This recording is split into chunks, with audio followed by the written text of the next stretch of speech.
Pillows 100%. Did you know that I just subscribed for 3 months in a I row? see that. Subscriptions are cool. Subscriptions are cool. Tweet out the stream. I did. I just retweeted your tweet.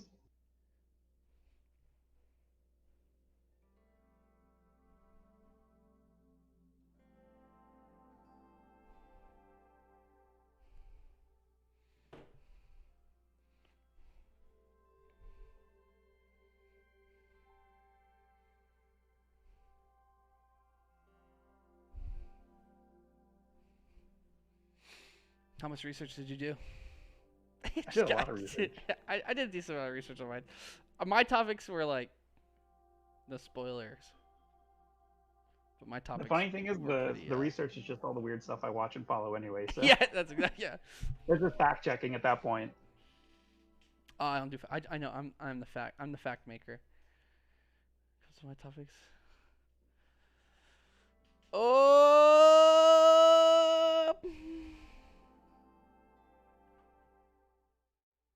Welcome to the #1 podcast in the world. Just kidding. No, it's the first episode of the LFTG Podcast. We're going to be talking about different esports events, topics, different discussions, kind of community-based, both hosted by myself, Refresh, and my other self, Mohawk, the smarter of the two. I wouldn't say smarter. I would just say more. I'm literally the grizzly veteran. Like, the grizzly veteran, yeah. I'm in a shack out in the middle of the Montana wilderness, just watching events and snowed in for the last 3 months. That is true, but we're gonna go ahead and get it started. And what better way to start it than to have Mike? I'm gonna pull up a picture of you. Not just you and a group of people. Talk about it. Talk about yourself, your history, and where you have been, and why are you here? Well, just real quick, I guess like as far as the history, my name is Mike. My nickname is Mohawkmike. I do have a mohawk. I just didn't. It's it's hard to get hairspray in a pandemic. But no, the thing is I've been participating in esports or as I more so refer to it as professional gaming, close to 20 years now. I actually ran my first gaming event, first LAN party, when I was in high school, and it was one of those things that as a means of like getting people together, hang out and like just play games. It was always something cool that interests me. I always really liked the ability to. The main reason that I got into esports is so that I could give people trophies. Running tournaments, having people hang out, playing games is fun. But I was also more interested in like the competitive aspect. So originally started out in high school, mid 2000s, running my own tournaments, running my own LAN parties, and kind of as things evolved, I always kept it as like a hobby. In the later part of the 2000s, specifically like 2006, 2007, I started competing, like I would say like at the professional level, I guess is how you'd refer to it, for games like I played mostly shooting games, so like Unreal Tournament, Quake, did a lot with Team Fortress 2 and stuff like that back in the day. And as the industry kind of grew and everything just kind of exploded with it, I just kind of kept riding the wave. So I'm just lucky to be here, I guess is like the short version of it. Specifically that photo that you loaded up, that is from the PAX Prime Showdown. That was the launch for the Halo Master Chief Collection. That was the revamped Halo 2. Was that the invitational or the first one? That was the invitational. So it was an invitational that was held at PAX Prime 2014, which is now PAX. Wasn't it like BTH and Straight Rippin went like 10 games on Lockout Team Slayer? Yeah. Yeah. You were working that event, so that was worst case scenario for you. So the interesting thing with that was like I had a buddy of mine call me and he's like, "Hey man, you'll never believe who I just got off the phone with." And I'm at work right now. I'm like literally, this is like 2014. I'm working at a logistics company. I'm wearing business attire. I missed a phone call, and I'm like going on my lunch break. I'm like, hey man, what's going on? He's like, you'll never believe who I just got off the phone with. 343 wants us to run the first tournament for Master Chief Collection. I'm like, okay, cool. When is it? And he's like, it's in 4 days at PAX Prime. I was like, okay, sure, let's go do it. So that was the early build of Halo. And then there were a lot of issues with it, but the games were really good. And that was like the first major, I would say, like professional event I worked, and it's just kind of blown up from there. I'll just briefly mention it, but I feel like that's a good segue into you. Is more recently I've worked like freelance, broadcast, event organization, and stuff like that. More exclusively with a company called Gaming Generations, and that's actually how we met. We're esports roadies. I'm surprised because of your. I mean, I guess you did like the invitational. I'm surprised we haven't like talked before, because I feel like you and I had a lot of chances, and same thing with. Okay, well, we'll get into it right now. So, we're going to go ahead and take that photo away, add another one to it, and that is going to be mine. It's a little video of me playing some Halo, shocker. My name is Alex, Refresh. My real last name is Lawrence. A lot of people think it's Refresh. It's not. But I grew up competing in Halo. I started doing LAN parties when I was in elementary school. I just fell in love with like the atmosphere of the game, and I started going to like free-for-all tournaments and actually spectating the MLG events. I'm a huge fanboy when it comes to like that old school Halo 2006 Carbon. 2006 Carbon. Yeah, your text. 2006 Carbon. I'm like diehard fan. That's the best. That's so much fun to watch. But so I was hosting LANs in Utah at my mom's house every Friday. We made it like after school club. The different schools around us actually had teams, and people would actually come spectate. And then from there, I went to a company called I don't know if you know the story or not. To briefly summarize it, I went to I was working at GameStop at the time. Someone approached me. They owned stakes in a trampoline park near us. It was like a lot of parks, and they wanted to open up a gaming center. And they heard about me through playing Halo because their son had played me before, and I think had like spectated one of the LANs or something like that. Mm-hmm. So they had heard about me. So I went up to their house, did a meeting. Next thing you know, I was opening up a gaming center inside of a trampoline park. Worst environment to open up a gaming center in. Oh no, I have one worse. I have a buddy of mine who he opened up a LAN center in a water park. Oh, dude, the noise. So it was a trampoline park connected to a sportsplex, which was the indoor soccer field, and it was just music all the time. They wouldn't put a ceiling over it; it was open ceiling. So me and the people there had a little bit of a falling out. Just different views on how a gaming center should look. So I left, and then another company in Utah, and a lot of people know me from this, picked me up, was from Game Tyrant. We ended up hosting, I ended up tournament organizing the first 2 GTXs. The third one I had nothing to do with. And then I had some business in Utah is weird, okay? So then I left there, and I do have to wait. I have to jump in real quick. I had that first Game Tyrant Expo. I was working another event that weekend. I had Gimmer personally reach out to me from VG Boot Camp, and he's like, dude, I'm scared. We're in an NBA stadium. What do we do? Dude, okay. So that whole thing was a mess. My boss came up to me. He said, hey, we're thinking about doing Counter-Strike. We're thinking about doing $10,000 Counter-Strike tournament. Do you think you can get 1,000 people in here? And I was like, for $10,000 Counter-Strike, I was like, no. I was like, you'll get a lot of amateurs, but that's not a lot of money for Counter-Strike. I mean, there's 5 people on a team, and you're going to split that, 6 ways possibly? Like, that's people aren't going to come to that. That's a local LAN in some places. So they're like, all right, what do you think? I said, well, let's do Smash Brothers. I was already tournament organizing our weeklies and monthlies in Utah at the time. So I was the event coordinator for the first one. Despite what you would believe, that company came out in the positive for the first event, despite not having the numbers that we initially wanted. I mean, it's our first event. I got we got what I expected. There was a mishap with the second one. The second one, in theory, still went well, ran on time. The production was good, but because of disagreements, I parted ways. I decided to move to Seattle, or just near Seattle, just right under it.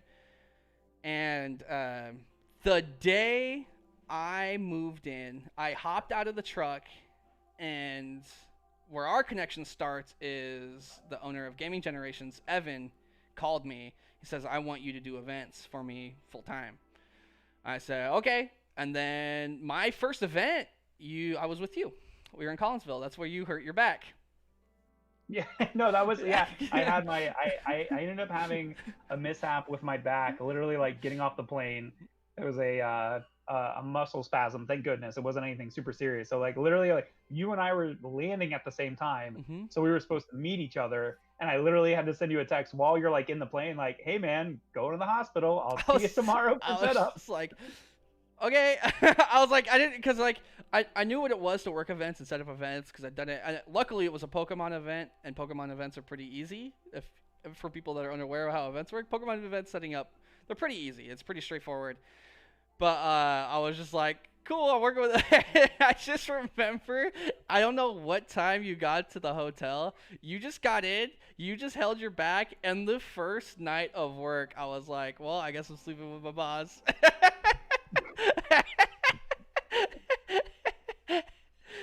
So that was a good time. But ever since then, I feel like you and I have had like a really good connection. You and I have like a pretty similar mind on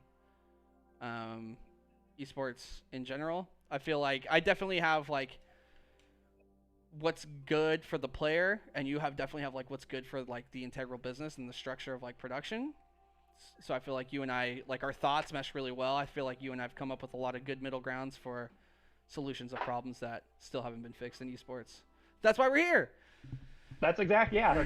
That's why we're here. If we're gonna talk about it, we might as well record it and see how many other people are interested. So, but we're gonna go ahead. That's gonna be our intro. We're gonna go ahead and actually, should we describe the layout? I think we should describe the layout of what we got. Yeah, go for it. So underneath me, you will see some red letters. Those are our segments. We're going to have 3 segments per show. Our show is going to be roughly 45 minutes. This one's a little bit longer because our intro took a little bit longer than we expected.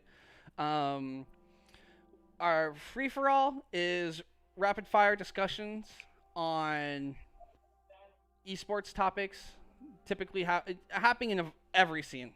I mean, you'll see in a little bit we got some esports that you didn't think were esports.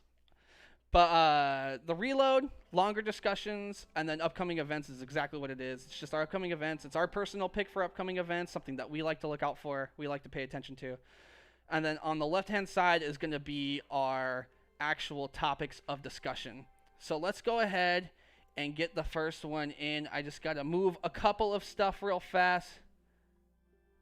Well, and I can jump in real quick while you're doing that as well. The point when we first sat down and talked about doing a show, the entire concept of it is that there's so many talking head shows out there, even within the world of esports, that it's like we wanted to get a wide coverage of different topics that we think are interesting, that we can give our insight for, but then also too, we wanted to stick to a specific format instead of it just be 2 guys droning on forever about, you know, whatever topic yeah, exactly. It's not an interview. We're here to discuss, we're here to give our thoughts and input, and then basically hear back from everybody else. Yep. So our free-for-all topics, the discussion's going to last about 2 minutes each, super fast. Let's go ahead and roll through it. The first one is going to be the Cdl Bubble. If you guys do not know what the Cdl Bubble or the potential Cdl Bubble is, similar to the NBA Bubble. If you don't know what the NBA Bubble is, it's a reason to host an in-person league in the current world we live in during the pandemic, separating and isolating these players, so the only time that they're out in the public is to play each other, and they're not really out in the public. It's just to create a stable environment for the players, so they're not playing online. There was a couple of issues that we had online until it got resolved, but it was pre-recorded matches, so everything we saw actually wasn't live during Call of Duty Championship weekend, which kind of takes some of the hype out of it, and it causes potential leaks of the players tweeting about it beforehand. There's a discussion right now. It's kind of up in the air. It's actually looking pretty favorable towards it. A lot of these owners are probably going to take a vote in the CDL, but it's either going to end up in Dallas or Vegas. My fast take is it's going to end up in Dallas because a lot of player lives there already. Most of the LA squad lives there. You got Chicago team actually lives in Dallas, and the Dallas team already lives in Dallas. So you have 3 teams already there. Makes sense. And the esports arena is right there. Yeah, I think the interesting thing with that is like I'm the opposite. Like it's the smart choice is to go to Dallas because 1, you already have some of the teams there. 2, you already have a built-in fan base. Mm-hmm. The thing that Vegas really has going for it is that there's so much space, whether it be different convention halls or studios or whatever it may be. I lived in Las Vegas for 4 years. I helped build the Millennial Esports Arena out there, a bunch of other esports activations. Las Vegas is turnkey. So if CDL and the owners decide to go to Vegas, it's there and ready to go. There's an abundance of houses and hotel rooms, everything to situate the players, but you don't really have that built-in spectator audience. So Dallas might be the better pick, but I really think we're going to see the bubble, not just for this, but other potential esports coming up in the next little bit. And then I'm just going to throw out a quick rebuttal is the reason why I think Dallas is good is because that space is kind of already there because you have the Arlington Esports Stadium, which is right next to where Chicago and Dallas already live. And there's a couple of hotels. And I think the need for actual greater space because there's no fans isn't necessary. You just really need your production crew and your teams. And I hope they put the teams close together because I want to hear some people yelling, screaming at each other. It's a lot of money, man. A lot of money came out this last season. But we're going to go ahead and move to our next topic. As you can already see, this is another one that I'm going to be talking about real fast. I'm going to get the picture up for you guys. Boop. I got this beautiful, fantastic opportunity that a lot of people did if you had a PlayStation 4 to play the Call of Duty Cold War Alpha. And, ooh, speaking of Cdl Bubble, I cannot wait to watch this game on LAN. The kill times are fantastic. I was a little bit worried about the maps, and at first they felt kind of weird, but the biggest map, which I thought was Satellite, actually played the smallest. A lot like 3-lane maps. There's a lot of lanes where your assault rifles can look down, and playing these maps on a game mode like Hardpoint was really, really fun. The beta is going to be coming out here in about a week. So I'm super excited. The game looks, I think it's the best Call of Duty so far, possibly since Black Ops 2, which is a stretch since I only played the alpha, but the alpha, man, it felt good and it looked good. What did you see anything from it that you liked or? Yeah, so I haven't had the chance to play it, but I have been watching like some of the other some of the content behind it. I think the big takeaways here is 1, it looks like it's just as fast, which I'm a huge fan of. I love the speed. I love the maps, like you said, even though the maps seem big, because everybody is moving so fast and the gameplay is so fast, it doesn't seem that big.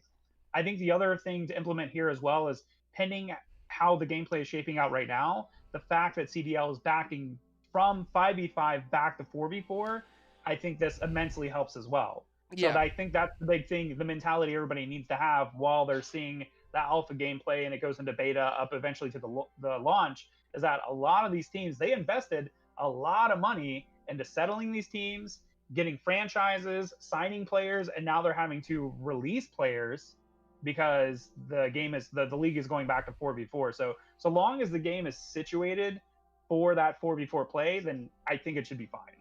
Yeah, I think it is. So far, the objective play looks really solid, and the time to kill is going to be really good. It's going to allow, because 4v4 is going to allow a lot more exciting plays to happen on screen. I feel like 5v5 was kind of a little bit too chaotic, but we're going to go ahead and roll into the next one, and this is going to be your topic. Thank goodness, man.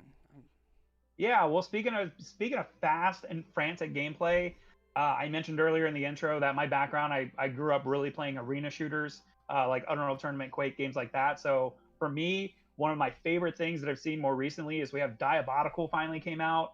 If you're unaware, haven't seen the game, it's a first-person shooter game that's very similar to Quake. People are just calling it like a Quake mod or a Quake clone, It does have a lot of unique mechanics in it, but it's basically a whole group of pro players that used to play in Quake or were fans of Quake or modders of Quake have gotten together and released their own game. Originally, it launched on Kickstarter in 2017. It was wildly funded, and then prior to release, the Epic Game Store actually went to the guys developing the game. They're like, hey, we want to put on an Epic Game Store, free to play. We need another shooter to help kind of balance out Fortnite. So they've already announced there's going to be full esports support for this next year. They hosted their own launch tournaments, but more specifically, this past weekend, we saw Juked actually help launch their own launch cup for North America and Europe as well. So I don't know. I know I sent you videos, Alex. I'm not sure if you actually took a chance to play it or what your thoughts were. I haven't had a chance to play it. I actually thought about downloading it today. I'm waiting. Like I said, I'm just waiting for my new PC to come in. The one I currently have, I don't think is. I mean, it would be up for a game like that, but I want to make sure I'm on it. You know, I'm competitive. I want to be there. But so far from what I've seen, it's actually the game looks ridiculously fast. Like, it looks so good. It's so twitchy. I think it's going to be super exciting to watch. And with the community support already there, it has a really nice foundation to actually grow.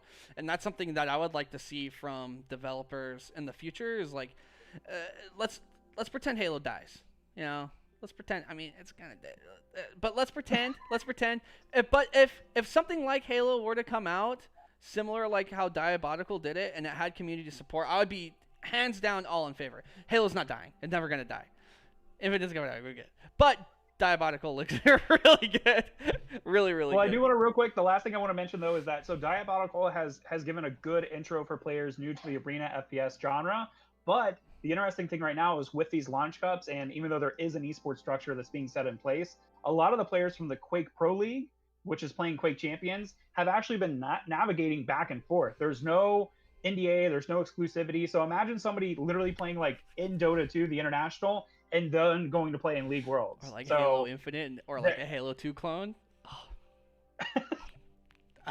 I mean, as an esport though, that's what situation you kind of want to be in. You provide a lot of longevity and a lot of stability for your players. If you do not, we do read chat, but It provides that stability and longevity for players. You know, it creates multiple avenues of income, especially if it's a game pretty similar. And like you were saying, the top player in Quake Champions, right, is also the top player in Diabolical. So that's, yep. I mean, that's the situation you want to be in. All right, but we're going to go ahead and kick it to the next segment. Talking about the ESL Studio. Mike, this is your go ahead. That's not the next thing on my note. Oh, it's the next thing on my notes. So, let me preface it like this. I am a fan of all shapes, forms, styles, communities of esports. So, one of the things that I wanted to highlight this week is an event that actually happened 2 weeks ago. This is the Farming Simulator League. That's right. If you've ever seen the game Farming Simulator, they have a competitive esports league. They've devised their own, and this past weekend, or 2 weeks ago, was the second World Finals. Now, I hear a lot of debate, and people are all the times like, oh, is that an esport? Does that count as, is that a tier 2 or tier 3 or blah, blah, blah esport? To me, it doesn't matter. Doesn't matter. If people are playing the game, if there is a specific rule set, and more specifically, there's prize money on the line, then I'm probably going to be interested in it. So specifically, the Farming Simulator League held their Season 2 World Championships. Season 1 was held at Gamescom last year. That was when they announced they had, hey, we're doing this esports league. People thought it was a joke. People were like, this is literally a joke. This is never going to come to fruition. Sure enough, at Gamescom, they invited teams, and they actually played in a tournament series live at Gamescom. That tournament series was a little odd. They're playing the same game type. So the game type is basically it's 3-on-3. There is a pick and ban phase for tractor equipment and abilities that you use. All right. But the game that you play is you're literally collecting like hay and grain, and you're making bales, and you have to get it into your silo, into your farm, like into your farmhouse. So that's dope. That series was best of 1 games up until the finals, in which it was best of 3. So the team that actually won Season 1 just won Season 2. And the thing about consistency these teams too. That's good. Yeah, so they have it's a Trelleborg is actually a Swedish-based manufacturing company. They sponsored this team. John Deere has a team. Oh, Like, that's literally, sick. That's yeah, actually ideal. Yes, these are legitimate teams sponsored by the companies that manufacture the farming equipment. Trelleborg, like I said, won last year, hadn't lost a single game throughout the entire league except for the finals.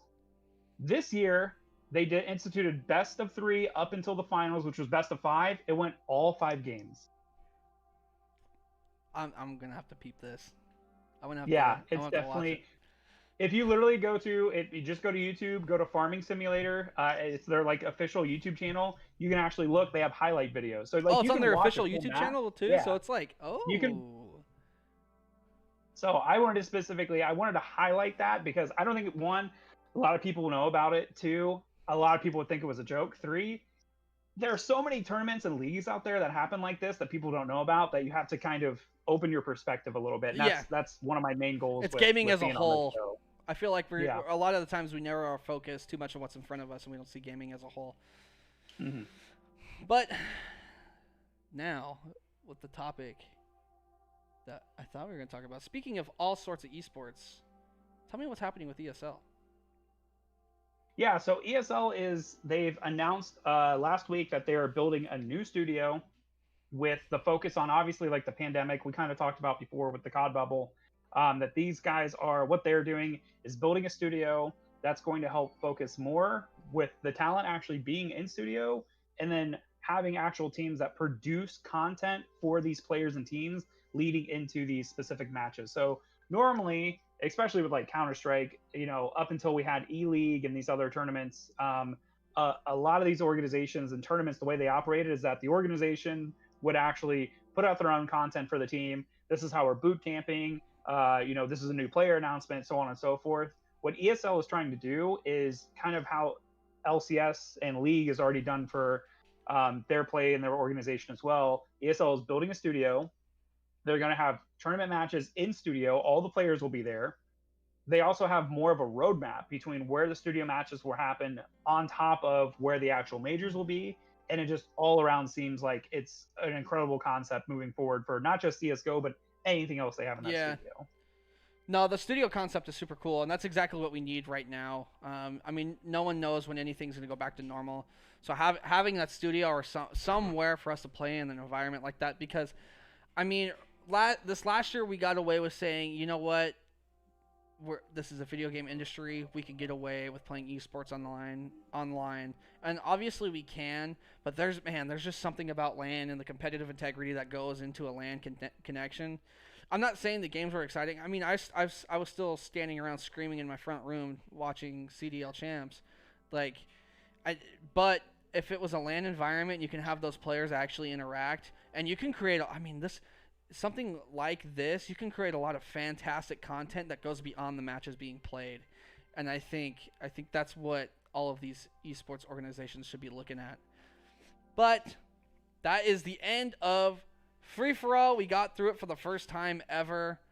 We're gonna go ahead and take a look back. We're hopping into a segment called The Reload. A little bit longer discussions. This time we have 3 topics instead of 4. We're gonna possibly go back and forth with a debate here and there, depending on. I think there's one topic in this particular that we'll probably go back and forth on. But right now, we're gonna hop into kind of what we know right now, and it's the future of Cold War. I want to bring this. This was my topic. I kind of want to bring this into the CDL realm. Because right now we kind of know what Cold War is. They're announcing zombies tomorrow. If you didn't know, they're like actually showcasing zombies. I think it's going to be like 10 a.m. Pacific time. But I want to talk about CDL as Call of Duty Cold War as an esport. I think it going to 4v4, which was a huge crazy thing that happened, was perfect. A lot of people said it was bad timing. They should have done it last year. Honestly, this last year, I see it as almost like a wash year. You had the pandemic. You got all your kinks out. They showed that they can do a LAN event. I went to the last LAN event in LA. It was fantastic. I mean, they had a couple of hiccups, but they cleaned those up during the online event. They made it super smooth. A lot of people didn't like the format. A lot of people want the brackets to be seeded all the time because they thought they would get less repeat matches, but and actually you would get more because then you would have had Atlanta FaZe playing LA Gorillas every weekend. So with that being said, I think that this year is going to be better than the last year, simply because the game, the fluidity of it. Have you gotten a chance to look at? Do you have any opinions on what the CDL should be this next year? What do you think? Could they change anything with the format to make it better for you as a spectator? So the big thing that I want to touch on first, and we touched on it a couple times already, but specifically you mentioned it as well. I remember literally the day that I found out that I saw the tweet that they were going back to 4v4. I lost my shit. I could not believe, because here's the thing. You have to understand, from the perception of someone who literally is on the outside of that league, I would hope that all of these investors and all of these team owners that were sold a vision and bought into this league had a decision in if the game was going back to 4v4. As I mentioned before, the fact of having 5v5, I don't think it hindered gameplay whatsoever. And if anything, if I'm a team owner, it's helping me get more of my content and more of my actual merchandise out there. Because think about it. You have the extra player to promote. Yeah, you have. So each of these teams are their own individual, organization, right? Some of them have sponsors from, say, Jack in the Box or Mountain Dew or whatever it may be. A lot of the smattering of sponsors that are out there.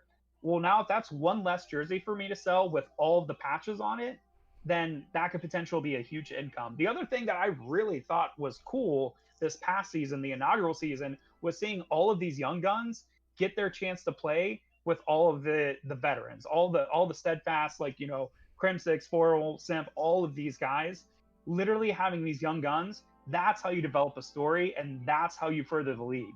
So taking the step back to 4v4, I don't know, was it a vote? Were the teams advised ahead of time? It seemed like the players didn't. The players had no idea from what I see, from their reactions and everything that was going on. So long as it was a collective decision, I'm fine with it. But the fact that they're taking a step back to 4v4 really, really upset me once getting hit with the news. Otherwise, like we mentioned, I think Cold War, from the looks of it, looks like it's going to be a good competitive game. But as always, now we have to worry about that roster shakeup of now it's a new game. That'd be one thing of like, okay, let's say that I signed over Tom Brady to play for my football organization. Now next season, they decide that instead of playing football, we're actually playing basketball. It's obviously not that drastic. Yeah. But like, what if you spend all of this money securing Crim6 and next season he's just trash at this game? Not normally the history, but no, not with him.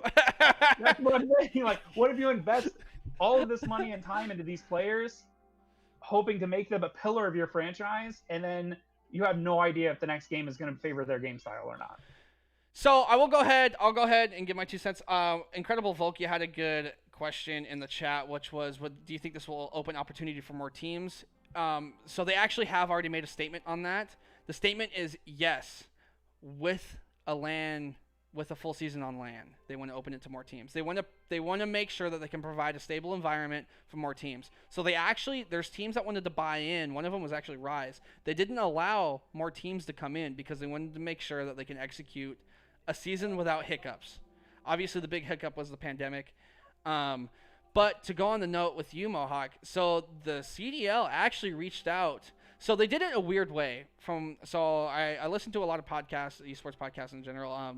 The Courage and Nade Shot show had on Crim6 and Clayster. If you guys don't know, they both play. Well, Clayster played for Dallas Empire.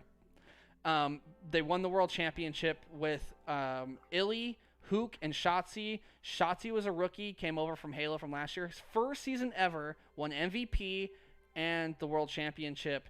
Last year, Simp did it before. But so the CDL actually reached out to each player individually. They kind of just asked them the cold question: would you prefer playing in 4v4? Would you prefer playing in 5v5? and they asked the owners the same thing. What would you like to see? I know the owner of the Dallas Empire didn't want it to go back because he liked the 5v5 format, but apparently the majority of the people in the league and involved did. So it was like a silent vote, basically. They didn't all sit around in a room and discuss it, which I actually like, because then you don't have a lot of like someone like Hastro, which is the owner of Envy. He's very powerful in the scene. You don't have a lot of persuasion. You just go, hey, what's your opinion on it? Boom, you got it. There you go. It's very unfortunate that some people did lose their jobs this year.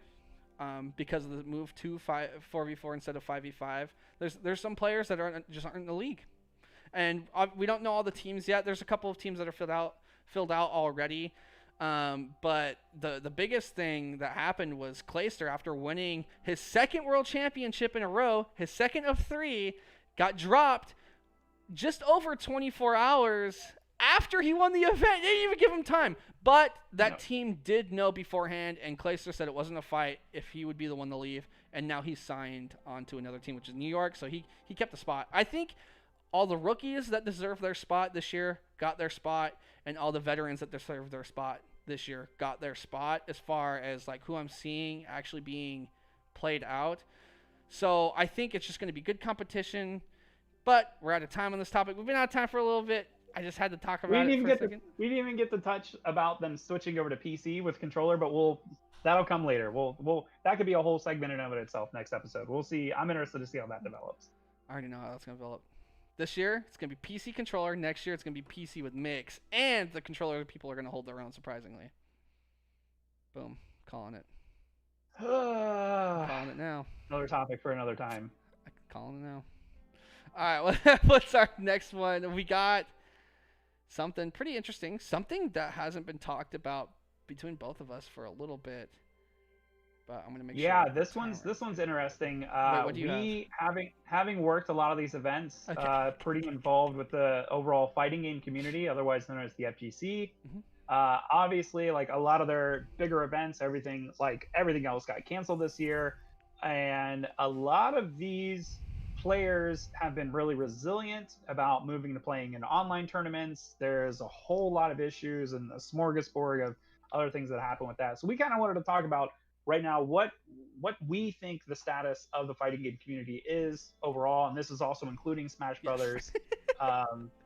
It's been a wild couple of months, to say the least. I think the biggest issue right out of the gate is these games, surprisingly, besides the oldest game on here and considered a part of the actual competitive community right now, which would be Melee, all have the worst netcode for playing online. Like, besides the oldest game, which the netcode was created obviously by a third party, and I think that helps out a lot. But I don't think the netcode really supports netcode in these games support it well enough to actually have like sufficient online tournaments. Even with rollback and Slippy coming out with Melee, it's different. Like, the player consistency and the who's beating who is different than what it was on live events. So even then, it's still not. I mean, it's the closest. I think that's probably the closest we're gonna get. I think everything's just kind of scattered. Honestly, I think the FGC is kind of on. It sucks. It sucks to say it because I love the FGC. Even though you guys see me play Halo and Call of Duty, I have a really big passion for Smash Brothers and FGC as a whole. I love watching Tekken, but honestly, my hype is not there for it. It's knowing how the game functions and how it performs online. I can't watch it and reasonably be like, okay, this was an exciting match, because there's something there, and maybe it's part of the stigma because FGC tournaments have always been people are sitting right next to each other, really close. I kind of feel like the FGC and Smash is on pause in my eyes. I'm still paying attention to it. I'm still watching it, but it's like it's really hard for me to be as invested. Yeah, and I think that's a very big bullet point there. You know, a lot of these events, you know, basically the fighting game community, the way that this all started was in the arcades. So it's always been a social experience. You go to the arcade, you know, you play next to the person. You're literally playing head to head. You're sitting right next to them. You can talk smack to each other. You literally, at a lot of these, even, you know, more now, like talk about like reporting to a pool station, reporting to a setup. You talk with your opponent. You're sitting there. You both report. Like, it's just such a social structure that it's been really hard for them to transition more to online. And I agree with you. I think a lot of people have lost interest because a lot of the fun is not even just going to the event specifically, but also watching these events and seeing the players on stage, seeing the crowd go crazy, all of these things. And a lot of these developers are finally getting the wake-up call that they should have good online support for these games. It's always been show up and play up until like 2009 when Street Fighter 4 came out. Then a lot more people got invested with playing online, but even then the netcode wasn't that great. No. And it's just been this struggle. Even people talk about Smash Ultimate as well. Here's Nintendo. It's literally the top, one of the top selling Nintendo games of all time for one of the top selling consoles of all time, and the netcode is horrendous. People cannot play online casually, nor even forget tournaments. Well, I think a lot of it is you have a lot of the older generation running these companies, and I think even the community part, like Nintendo, who's the representative for the FGC in Nintendo of America? They're yeah, I mean, we could go into more specifics about that if we wanted to, but they're more like shadow figures. Right, but that's not the point. Like in other, like if you look at other esports, Tashi, boom, Tashi, what does that tell you? Oh, that HCS director right there. He's the one. He's the community director. He's leading us all. Like we have somewhere to go to, and it's someone that understands the esport and played it competitively at a certain level. And I feel like Nintendo hasn't. I mean, you said they're shadow figures, but Nintendo hasn't publicly done it. And looking at the Void, I'm going to call you out. I don't know when the last time I saw you at a big Tekken tournament was, dog. I don't know. The last time I saw you sitting in the crowd watching those events. I will say this is a good segue, though, because Tekken 7 did just have a big announcement. They just announced Season 4 at Tokyo Game Show, which happened this past weekend. They also announced they're implementing – the game has had rollback.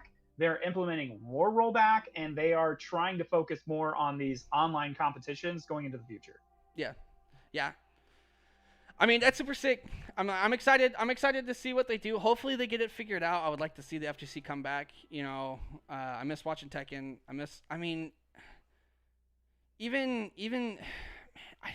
Never mind. I take it back. I just want to see it in person again, man. I can't wait for that day where all right, we're getting rowdy in the crowd. Nothing beats it. I think that's the last bullet point to put on this conversation is that nothing else rivals a fighting game event. A live fighting game event in person has more excitement than anything else. Period. Yeah. Oh, I don't know. Call of Duty's pretty lit. It's close. All right. It's good though. No, I know. I 100% agree. The crowd's rowdy. It's like going to a UFC event. It really is. But we're going to go ahead and jump on board to the next topic. You wanted to talk about Yeah, I wanted to talk about, obviously, it's, for a lot of people, it's the most wonderful time of the year. League of Legends Worlds, we're finally here amidst the pandemic. They have their own bubble. All the players are over there in China. I'm jealous. And as always, the thing that I'm flat out full transparency, I'm not the biggest fan of League of Legends. I don't follow the scene die hard. Usually around Worlds, I'll watch it a little bit more, and I always watch the grand finals. But I was interested this year. I went back and took a couple looks as far as like the different production techniques they're using, the new things they're implementing. Riot, as far as a company, is always forward thinking, whether it be having a giant CG dragon fly in an arena in person or the actual things that like the virtual sets and things that they've actually produced for this world. So this past weekend was fairly exciting to watch. A lot of kind of oddities, I would say, almost like in these initial group stages. So first and foremost, if you guys, maybe a spoiler or not, I should say spoiler, but within the groups that did play, Team Liquid and PSG Talon won their groups, winning 4 games and losing 1. The interesting thing to note about that is PSG Talon had 2 players that actually could not be there physically to play due to visa issues. So they played those initial group stages with 2 backup players. They played amazing. They won their group 4-1. And now going forward into the rest of these matches, those 2 players who actually substituted in are not allowed to play because their actual 2 main roster players have resolved their visa issues. Yeah, yep. Which is like it's such a weird There's a catch to this though. Because LCS they do allow substitutions in the series. So if these two players are substitution players, they still have a potential to actually play in the series.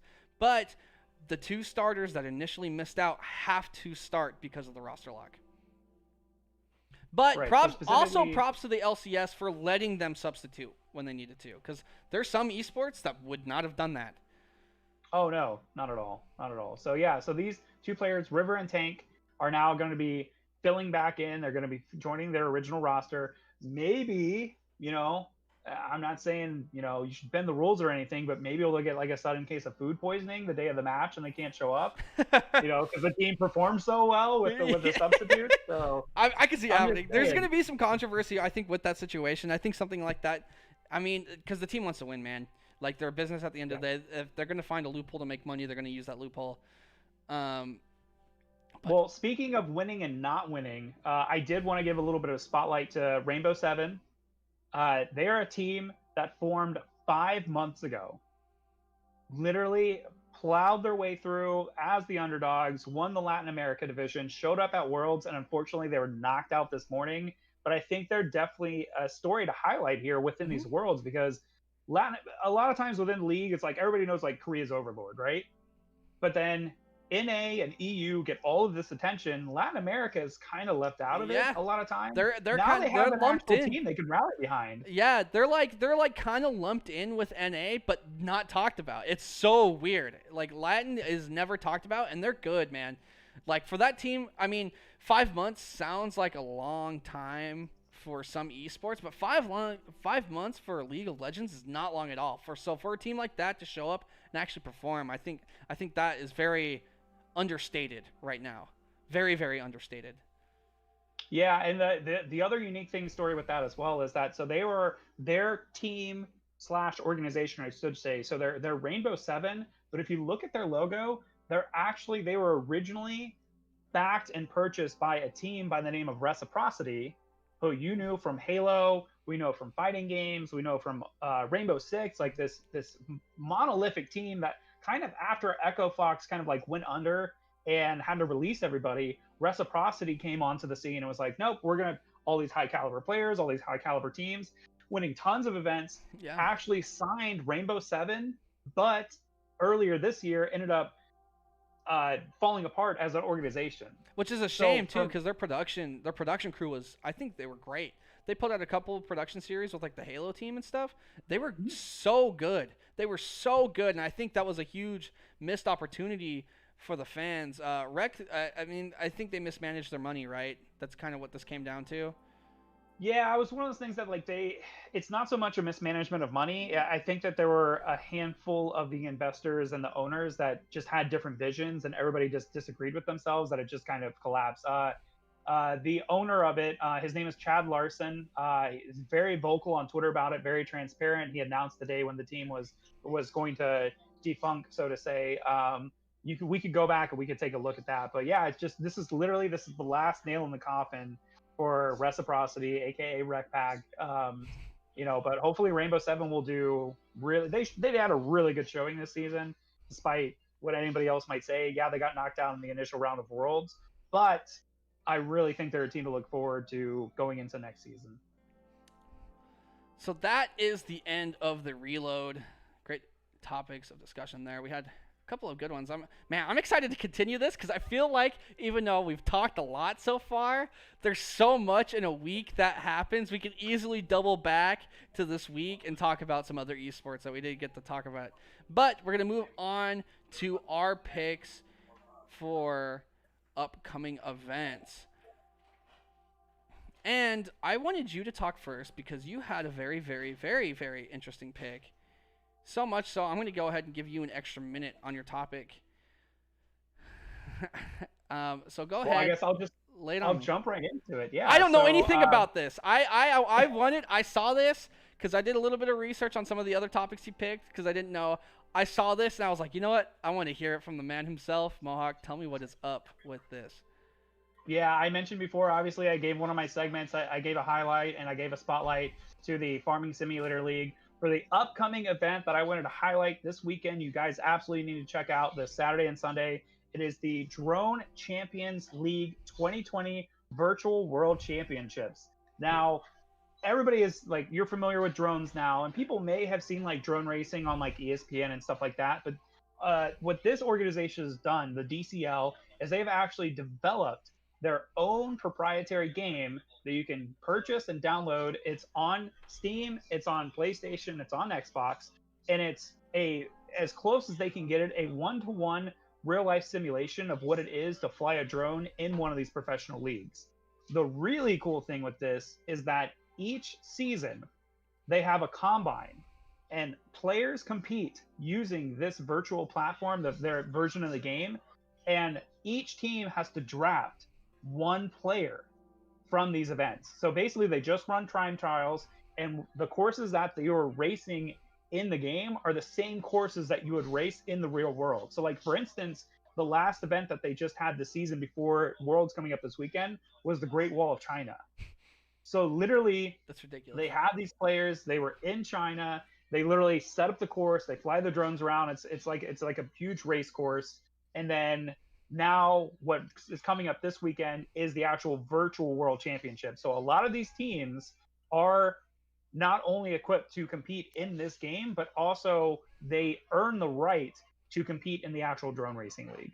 My only exposure really to drone racing is like I have seen some of it on ESPN. It's intrigued me a lot. But during the beginning of it, way back, remember they used to do them at DreamHack, like the little netted areas. They're very small drones, and that is nothing what it is now. Now the courses are massive. Like you said, they're going to the Great Wall of China. Like these courses are super complex, and it's crazy. Like how I mean, these people are like grade A pilots. Like let's be real. Like they lose their mind with their drones. They're going so fast. But yeah, no, I thought this was like a super, super interesting topic. I saw that, and I'm definitely going to be paying attention to the DCL, man. Like, here's one of the coolest things about it is I love the fact that they as an organization have set up this path, the path to become pro. So you can download the game, anybody can play the game. You're setting your time trials. The actual drone racing league itself, you play on teams. So you have team members that you race as a team collectively. And then what happens is, like I said, like these players get scouted and they get recruited by these teams. Some of these teams have players as young as 12 years old. That's wild. Because that's how good they are at the game. And then basically the game is the simulation of them actually racing the drones in real life. So I do want to take a moment real quick.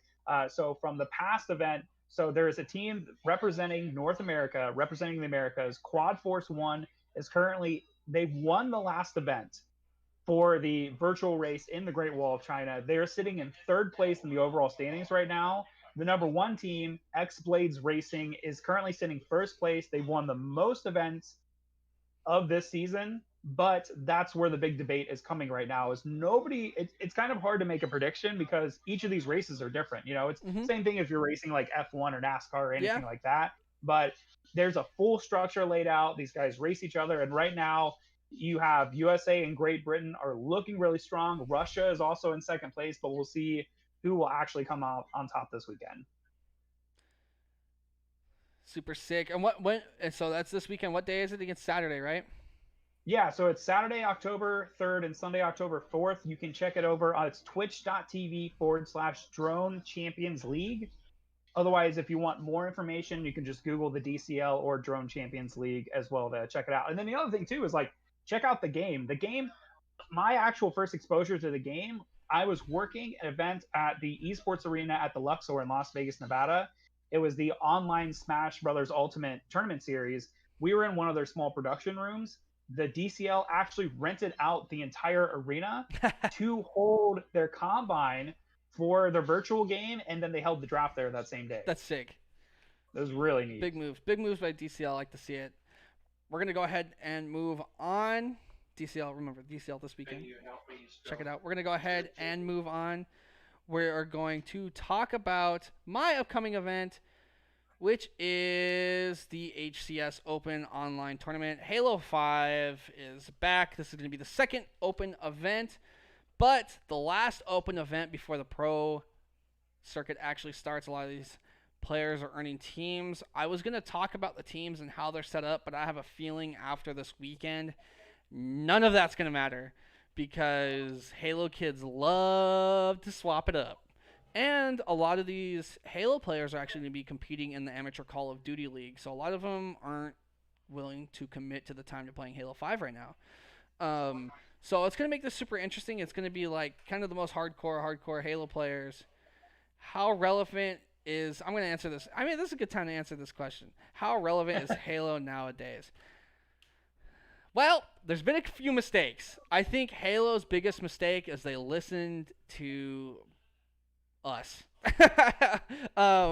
For a long we had a really good structure with the Halo 5 league. We had a lot of prize money. We had guaranteed $1 million tournament every year. And we had quarterly tournaments that were about $300,000.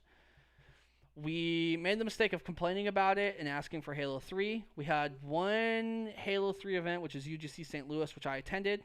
And unfortunately, with how that event was managed, it didn't go very well.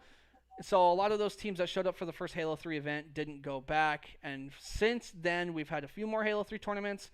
We've had a Halo Reach tournament. You and I were in DreamHack for Atlanta for one of those. And after that, it's been off and on between Reach and 3 on PC. But we are now back to Halo 5, which is now what everyone wants again. The same people were complaining about Halo 5 now want Halo 5. And half of them aren't even playing it anymore. But as far as relevancy, I mean, it's something that I enjoy, these upcoming events, or personal picks. I'm interested to see how it goes. Believe it or not, a lot of that schedule is going to affect our schedule moving forward. So that's why I'm paying super close attention to it, because we have some big plans coming up involving Halo and Call of Duty. But yeah, what do you think? Have you done any looking into on the HCS side of things? I'll be honest with you. I feel like we're in this weird limbo period right now. Like I'm still a fan of Halo. I still love watching Halo. I mentioned during the intro that I actually was a part of the first 2 seasons of the HCS. More so behind the scenes, helping like run events for the PGL and the online amateurs league as well. So like I'm still a fan, and I still feel like I have a lot of loyalty to the HCS, but things are just so weird right now. And it's kind of like you said, it's like they're trying to cater so much to the fans, but the fans, like, either one, don't know what they want, or two, flip exactly what they say, which is the worst. It's both. It's both of those. Like, why are you guys running Reach? We want a Halo 5. Okay, guys, here we're gonna run. Here's some Halo 5 events. Oh, well, we want to play. We don't want to play that. We want to play 2. Why is it on PC? We want to play on Xbox. We want to blah blah blah blah blah. Like, it's terrible. And this community is like a dog chasing its own tail. And once it actually gets it, it doesn't know what to do with it. This is why I don't play. I cannot commit an ounce of my time to playing this game. I'll watch it. I'll pay attention. I'm super cool with it. And I'll host tournaments. I love the game so much. But as a competitor, I can't do it anymore. But that is going to conclude upcoming events for us. We're going to do something a little bit different. We're going to go ahead and cut to this beautiful screen. Hopefully nothing crazy pops up behind me. But I got a Twitter clip that we need to check out as human beings. This is Twitter Check. I pulled up this tweet earlier. You guys are going to be able to hear the audio. Let's blow this up. It's no context CDL. Go ahead and follow them. They're great. Skill-based matchmaking is so stupid. I hate it. I just want to get on and I want to go triple positive and drink beer with my bros. So, Octane, clip from his stream. The clip from his stream, obviously talking about skill-based matchmaking. There is a lot of complaints about it. What do you have any opinion on it? I mean, I know we talked about this when started kind of hearing the news about it. I feel like, for me, Call of Duty is the same as Halo in that it's really a game that is eaten up by the casual community. And so whenever they institute things that they feel might be better for the competitive community, they just completely laugh in everybody's faces. Here's the thing. Go ahead. You what? I was just gonna say, I don't think there's anything wrong with skill-based matchmaking so long as it works effectively.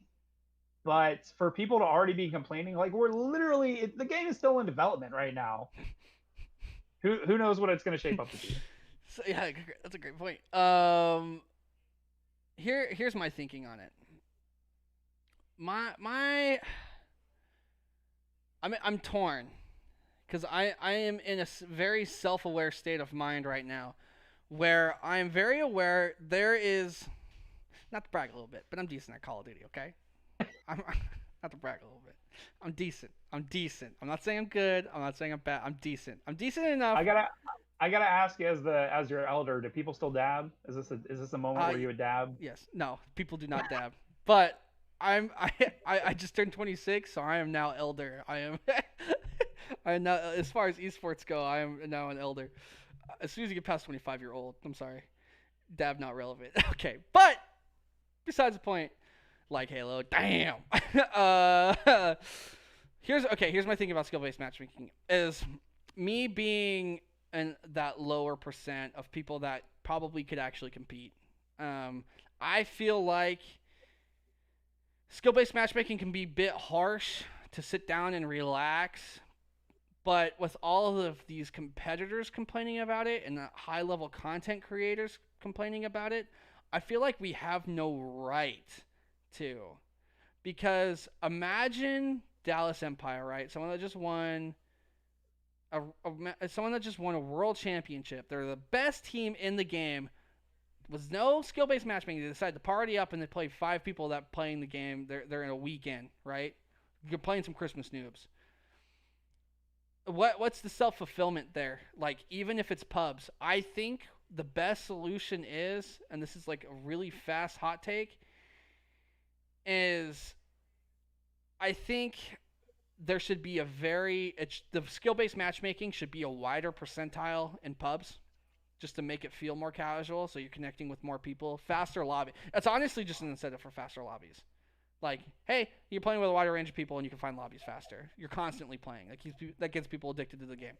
But I think 100% when ranked, because this last game, the issue was there was no ranked.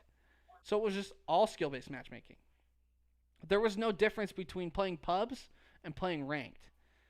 Because there was no ranked, or playing Cdl because there was no ranked. But I think you make ranked strict skill-based matchmaking, and I think you make pubs loose skill-based matchmaking. But I don't think you get away with it completely. I feel like everyone that's complaining has a big following and is in that lower percentile of players that can actually compete, and I feel like we don't really have the right.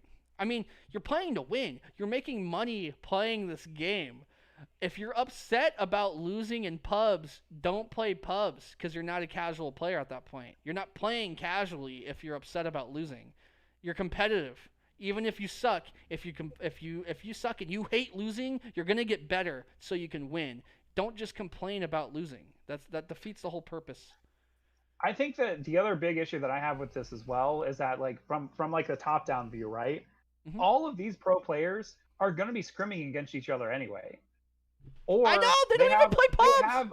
They have enough players already within their wheelhouse that they know of skill sets. Like, let's say that Dallas wants to train for their upcoming match against Atlanta. Instead of just scrimming against them, they have enough players of that skill rank that they can try and pull in, that they could run their strats, they can play these games, they can practice. So for them jumping on and just trying to get into a casual lobby or even a skill-based lobby, like, it doesn't matter, because these guys already have the resources to train at the top level. I don't understand. That's the biggest thing for me. I don't comprehend. Now, honestly, I think it was Warzone. From a streamer perspective, and then just jumping on to play for stream, and it's just them without their teammates. I could kind of understand that conceptually, but at the same time, like, I don't know if that's such a big deal that it's a game breaker. Well, I think so. If you're a content creator and you're playing Warzone, I think if you don't have any skill-based matchmaking, it can easily flop the other way. You could get a couple of people that are pros in your game, and you can get a couple of people that are ridiculously good at Call of Duty in your game, and for you to be matched with someone of your skill level against someone of your skill level, and you're thinking that's ruining your content, just wait until someone like Scump gets a hold of you. Just wait. Like, you saw even players like Symphony's known for having crazy aim in Warzone, right? I don't know if you watched the stream for the Cold War Alpha. He did not perform well against pros. Like there's that level of people playing 8 hours a day, playing in scrims, playing competitively against each other, and there's a difference between people playing for content. And I feel like both of these parties complaining isn't helping the casual community at all. All the casual community is wanting to play, and if you truly are a casual, you don't care if you win or lose, you're gonna have fun. Like half of you guys don't play the objective anyway. Like, I mean, it's true. When was the last time you went to a hard? I mean, I don't play the objective. I kill. I let people around me play the objective, and when they complain about me not getting seconds in the hard point, I'm like, "Where's your kills at? Like, why do you think you have seconds in the hard point?" As an actual objective player, that hurts me a little bit. What do you mean? I mean, you play objective, so you wouldn't complain because you would win. It was such. I'm having flashbacks to when Overwatch was in beta, and I'm literally telling people they have to fall back on the point, or we have to push the card, or that's why memes like that exist. But that's. So why would you implement skill-based matchmaking? I mean, why would you take skill-based matchmaking off if that's gonna happen anyway? If you play against the lobby of someone that is gonna win, and someone that gets in the hill, I mean, because if I'm playing by myself, I'll get in the hill. I'm trying to win. So if I'm getting in the hill and you're not, and you're losing anyway, what's the point of a skill-based not having skill-based matchmaking? Listen, all I want to say is at this point, I want to see a montage of actual objective plays. I want to see a montage, not of 360 no scopes, not of multi kills, not of big kill streaks. I want to see actual. I feel like that's a challenge. I want to see an actual look at this guy. He sat on the objective for 2 minutes. Nobody ever doesn't pays see attention anyone. to that. Yeah, dude. And do you know how funny a montage would be of like you sitting in the hill and you watching me run around in front of you killing people? Do you know how funny that montage would be? It'd be sick. You better hope you get kills in that hill, Mohawk. You better hope. But I think so. Chiefs is saying I think the main argument from about ranked and skill-based matchmaking is mostly coming from semi-pro and amateur players wanting to go pro. Even, I mean,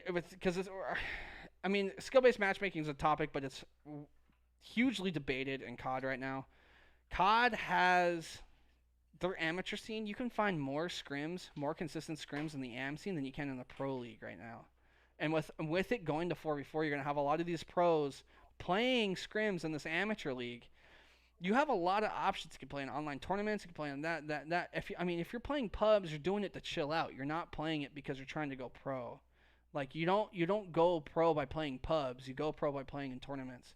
So and playing in pubs, like you said, is not clear for a scouting ground at all because you could just be trashing. I mean, we'll take Ninja for pre-Fortnite Ninja had the best Halo montages of him destroying public lobbies, decimating public lobbies.